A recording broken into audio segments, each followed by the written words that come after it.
Okay, so hello everyone. Welcome to Bell to Bell. Today we have Mr. Stephen Perry. You may know him from his CTE Automotive class or as one of our beginning teachers. So let's welcome Mr. Perry to class. Yay.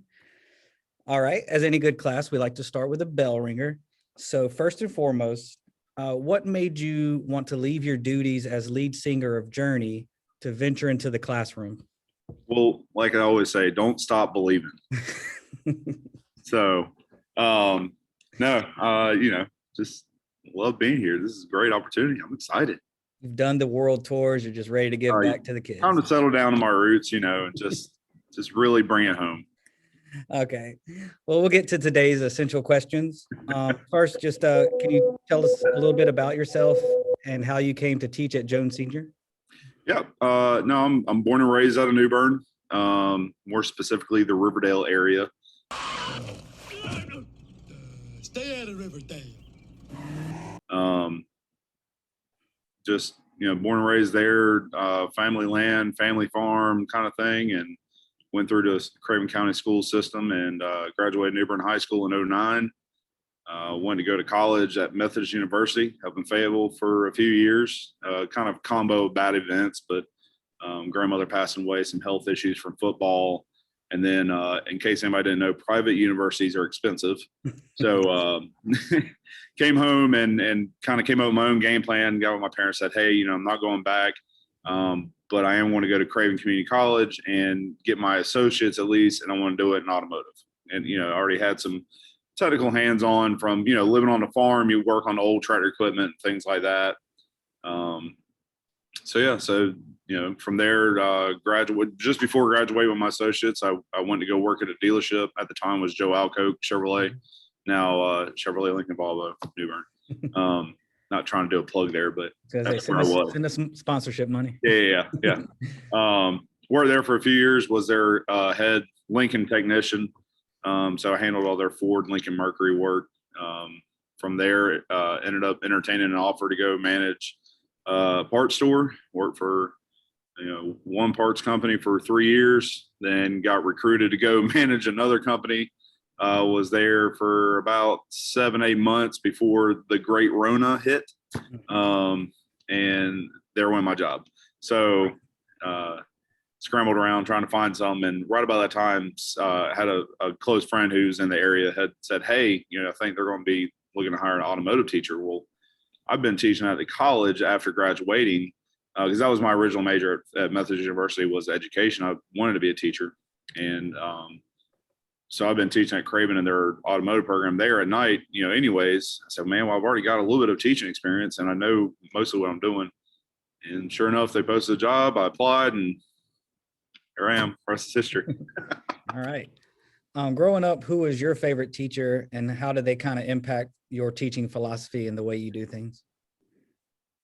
Well, I feel like I would have to answer, because I know she's probably watching, that there was this math teacher named Mrs. Shiver at the time at New Bern High School, that if I didn't give her some love, I might pay for it later. However, more specifically. But the honest answer is. Yeah. Just skip over this part. I don't know. My kindergarten teacher, man, Miss Hempill, and I'd see her every now and then, time to time. My mom ended up working at the same elementary school by the time I was leaving in 5th grade, but man, she was just instrumental in, showing care that, we really we have to strive to get along, that we're all in this together. And she cared, she really did. And then later, getting into high school, it was probably Mr. Sumner. Mr. Willie Sumner was our theater teacher at New Bern High School. Man, he was just a phenomenal person, a phenomenal teacher, and just allowing us to be us out, and that's a theater thing anyways, but just allowing us to be who we are, work together, and make the bigger picture happen. So yeah. That's good lessons to learn and bring into your classroom. So that kind of leads me into, how do you hope students remember your class? You're looking back on your favorite teachers. How do you hope students look back on you and your class? That I gave them an opportunity, that I really did care, and that I am here for them. first thing in the class, as soon as everybody gets in here, I shut the door. How's everybody's weekend? How's everybody's day going? And I spend those first 5 to 10 minutes just discussing that. Let's step away from the books. Let's step away from the school life. Let's bring it in a little bit. Is there anything I can do for you? Are you struggling with something right now, whether it be personally in school? And then at the end of the day, every class period, hey, hope you guys have a great rest of the day. Hope you have a great weekend. Today we're going into a 3-day weekend, and hey man, y'all have fun, do something cool, come back and be ready to tell me what you did. I want them to understand that, yes, we are here to learn, but just because I'm a teacher doesn't mean I don't care. That social emotional part is so important in the classroom. Yes. Because Okay. I think a lot of students can kind of get disconnected because they see us as teachers. We're just here to nag on them about their work and their homework. And yes, I still have those expectations by all means. I send emails or make phone calls weekly. But I do care. I know that there's stuff going outside of school. Yes. And that's during this time of year. You started in a crazy year, obviously, but even more great time to start teaching. Well, at least you didn't have like 10 years of doing it a certain way. So that's the bright side probably, but it is also insane this year. 100%. What surprised you the most about teaching aside from this COVID crisis? Oh man. I don't know.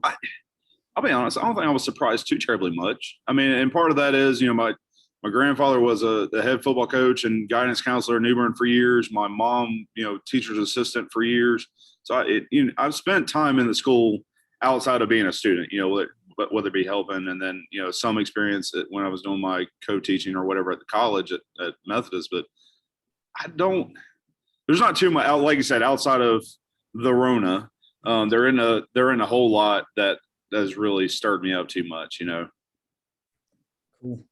That's good. But I say that now I've got to deal with whatever comes at you. Right. And I do feel like I have a really good support system here, with our admin, with, Mr. Morgan and Miss Parker, and then, just all my other teachers, especially CTE teachers, Miss Murphy.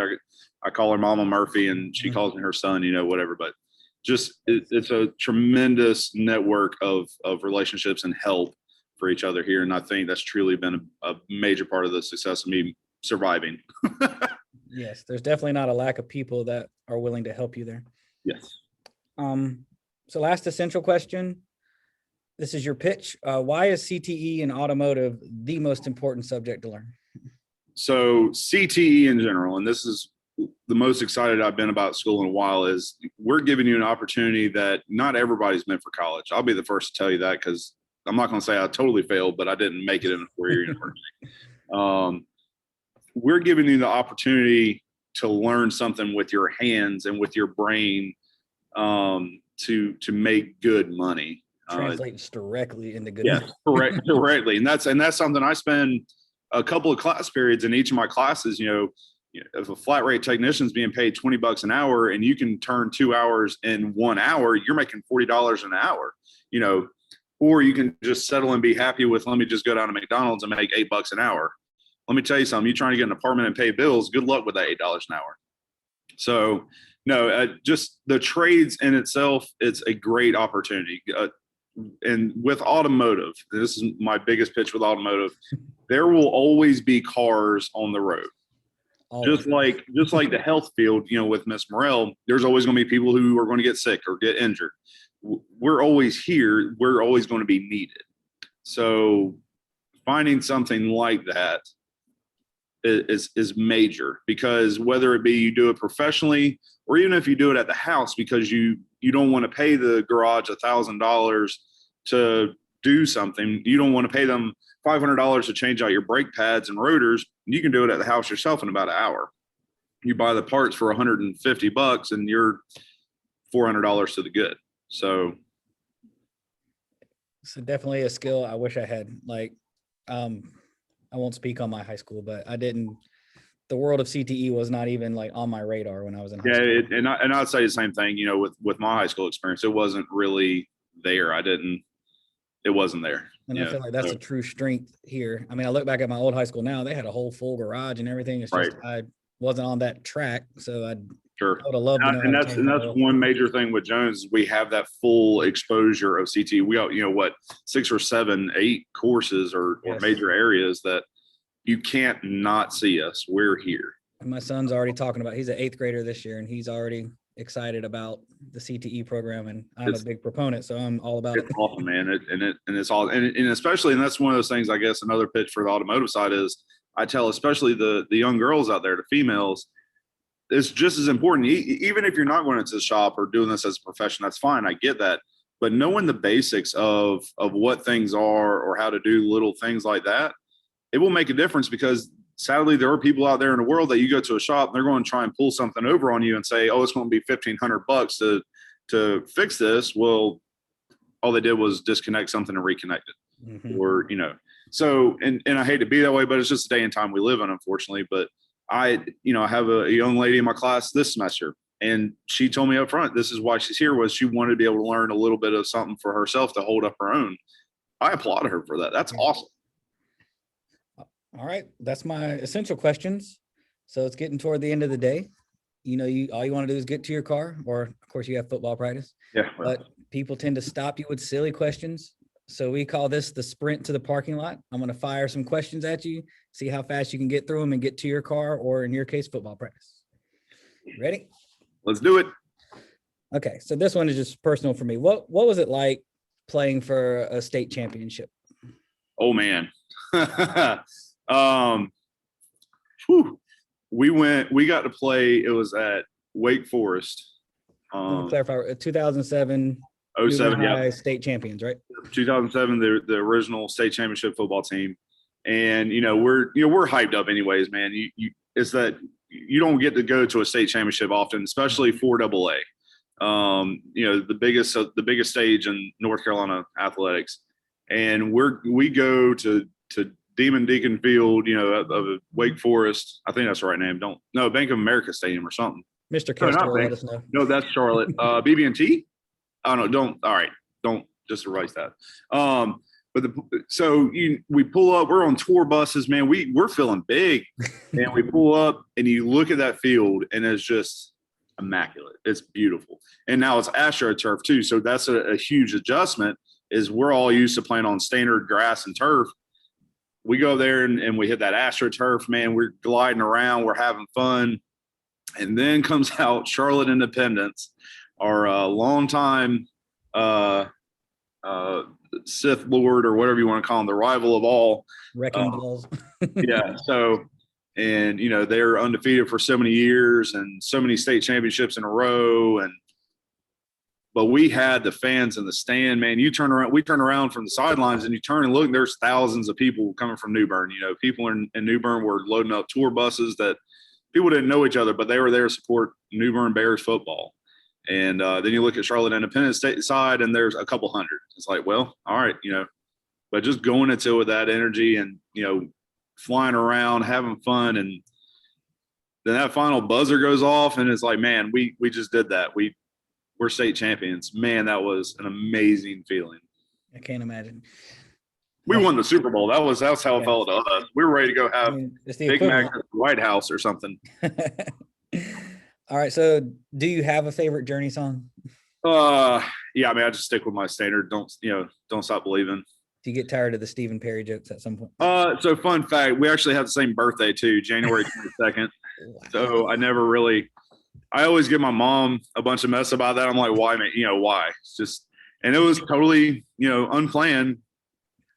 She doesn't have a secret posters in her room or anything. I think she's got a shrine. I could be wrong. I know she's a big Monkees fan, but I think she's got a shrine for Stephen Perry somewhere. There you go. Do you have any nicknames? Oh boy. I know sports. Any that you can say? No. Yeah. No. No, I had one in college. It was Cowboy. I want to be a cowboy, baby. So that just stemmed from the beginning of football. It was everybody, when you're a freshman, you're coming in, they're all right, we got to pick out nicknames for everybody. When I first showed up for football, I literally just got done working in the garden that morning, hopped into the vehicles. My mom and dad's in their vehicle behind me. We drove the 2 hours, and I get out, jump into student hall, and we're doing our football sign in. And so I'm still wearing my straw hat, sleeveless, cut off sleeve shirt, gym shorts, and tennis shoes, Daisy Dukes. and close to it. But hop out, get in line, and that's what I was wearing. And so when we go to that team meeting that night, they looked at me and like, "Cowboy." I'm like, "Who, me?" So that kind of stuck. So yeah, that's about the only. There for a little bit in high school, they called me preacher because I usually did the prayers and stuff like that. Those are both good nicknames. Those are Yeah, strong. they're good. They're I'm a decent sized guy, so either way, I'm good. What's the best part about coaching? Oh man, I love it. Because I get to impart all the fun and abuse I took. It's payback time. Yeah, absolutely. No. I know that a lot of kids, this is their escape. Some kids, they have video games. Some kids, they eat or they cook. Different facets of life is their escapes. And for athletes, especially during this pandemic, not being able to go outside and play whatever their sport is, that's their true passion and love. Mm-hmm. And as soon as they finally announced, the seasons and kids were going to get to play, even with restrictions, I was stoked because this is finally getting some kids who are probably not in the best situations, who are, they leave school dreading to go home. And now they get to stay after school to play the sport they love. And being able to not only be an athletic coach, I work with them in study hall, making sure they're getting the grades right. Cause you're a student athlete, the student mm-hmm. comes first. So helping to make sure to get that. So just being able to have another facet of my life where I'm able to work with young people to help get them right in life. Because what a lot of these kids don't understand, what we're teaching on the field, it carries over to life a lot of times. They're, discipline, good work habits, ethics. So. All right. What's the strongest animal you think you could take in a fight? Oh, geez.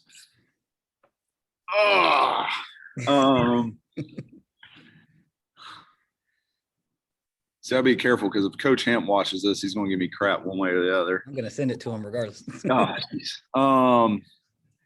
Strongest animal. I tried taking on a deer one time. Watch and learn, he says. Well, I was watching. Know what I saw?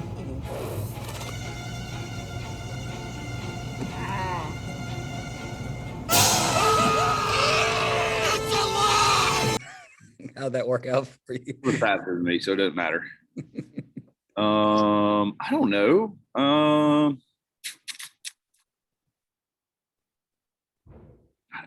That's weird. I don't know, like a giant dog. I know I can't take on an actual bear. That's not happening. I don't know, like a giant dog, probably. All right, like a mastiff, wolf. Yeah, something. And I've tried leash training because my wife's an animal nut, with our farm and everything, and she's a big dog person. I tried leash training a mastiff. That was tough. I think I could handle that though. All right, mine. Just a baby chicken. I mean, like, I think that's it. Just if it's still in the egg, I got a shot. Miss Murphy's got some chicks over in their shop. I'll go smash those eggs, and that's the only W I'm getting. All right. So you farm, automotive, all that good stuff. Are you a Ford, Chevy, or other type guy? Oh man. So that was the longest running thing. So it was a long, because usually you're one of those three in the domestic run. You're either Ford, Chevy, Dodge. So you're really a Fiat guy, though, right? Yeah, no, not even close. Even though Mopar has Fiat's rights in the U.S. That's true.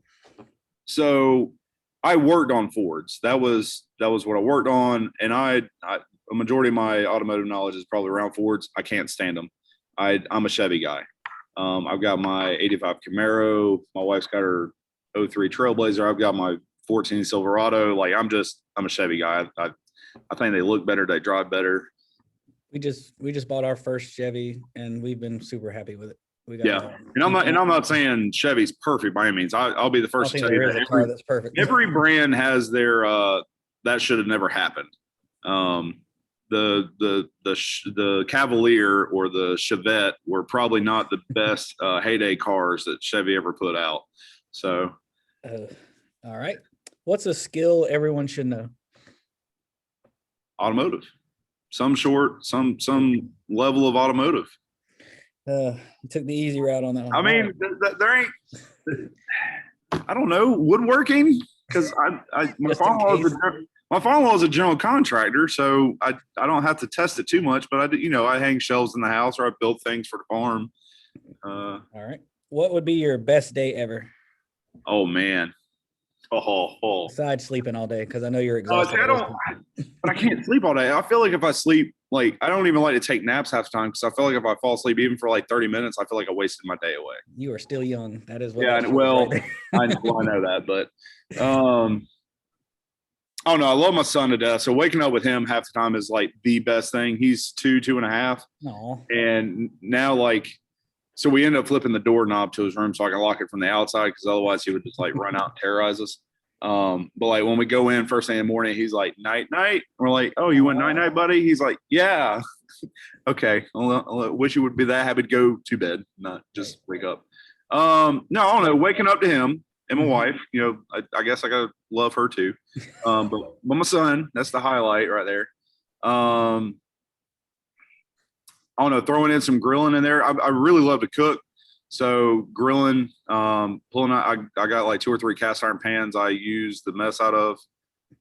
So cook like a big breakfast, hang out. Maybe some cornhole while we're grilling. Might be good, very good possibility. I don't know. Do something. Usually this time of year is what I love, because it's warm enough. You can do things and just enjoy fresh air. Yeah. So, gosh, I don't know. There's a lot of things and my wife despises me for this fact. I have so many hobbies and there's so many little things I love to do. Like I love to go to an escape room. Oh yeah. Or play paintball or something like that. There's so many things, but, best day, wake up, kid, breakfast, do some kind of activity. Football would have to be in there, because at this point, that's just what I do. I still have a good amount of my family around, so probably have them over for a cookout that night, have some of my close friends, family over, have the bonfire afterwards. We got a nice big bonfire pit in the backyard. So sounds pretty peaceful. Go to sleep with my dog next to me and not my wife. Yeah, Okay. If you like escape rooms, if y'all ever go to Myrtle Beach, the ones at Broadway at the beach were amazing. Like the best ones I've ever been to. I've heard about them. I haven't been. The first one we went to was in Charlotte, and that was amazing. And of course, New Bern's got some now. So okay. But like I've only been to New Bern and a couple smaller places, and my wife and I did one over break at Myrtle Beach, and it was like see, like the one as much I love New Bern, they're small 1 or 2 rooms. The one in Charlotte, they had like 4 different rooms, but they were in like a warehouse. So it was like 5 rooms you went through, and oh man. But I'll definitely have to check it out though. It's super creepy. All right. Speaking of my wife, how does the Miss Parker from math teaching in New Bern compare to AP at Jones Senior, Miss Parker? Well, there's a different relationship now. It's not Mr. Perry, do you feel like turning in your work today? It's do you feel like Mr. Perry, Howard City? Yeah. No, obviously it's a whole different light. You see somebody a whole lot different when you're working with them as opposed to I guess working for them, Now that you're teaching, you're probably like, oh, I understand why she did some of this. Oh no, I absolutely understand. I'm not discrediting her at all anymore. She was great. She will watch this thing. And last parking lot question, we took way too long. Football practice has already started. Yeah. What have you learned about yourself throughout this first year of beginning teaching? Oh man, personal reflection. That's great. How dare you? I know. This is the first time I think I've outside of my one thing I had to do for the requirement. One thing I learned about myself. I don't know that I'm better with time management than I thought. I don't know. Because it really has, forced me in a position where I have to be a lot better, not just the teaching thing, but combined with the pandemic, because I have students that are all virtual. I have students that are Monday, Tuesday, students Thursday, Friday, and then I've got 1 or 2 students that I have to send paperwork home because of no digital access at all. So being able to have flexibility in that time management is big. That is. And then if things ever go back to the way they used to be, you're going to be so on top of it. It's going to be crazy. No, I won't know what to do. All right. You made it to the parking lot. Woo! Congratulations. It only took 87 minutes. Yeah. But before we leave the interview, I'll need your exit ticket. And that is if you have this one chance to leave your message that you want everybody to hear, your one mark on the world, what message do you want people to understand? A majority, if not all of us teachers care. We don't ask, how is things going? Or is everything okay? Just ask a question. The majority, if not all of us, ask you because we really do care. Very good. Thank you for doing this interview. That was beautiful.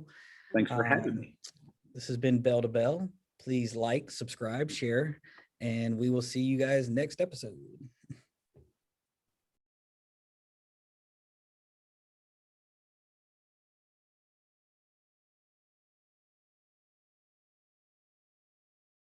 Ready? Any questions? You feel like you're good? Oh yeah. I was born ready, man. I'm gonna just jump right into it then. Get it? How do I look? Just as I mean, you look great. You look good. Thank you. That was the appropriate answer.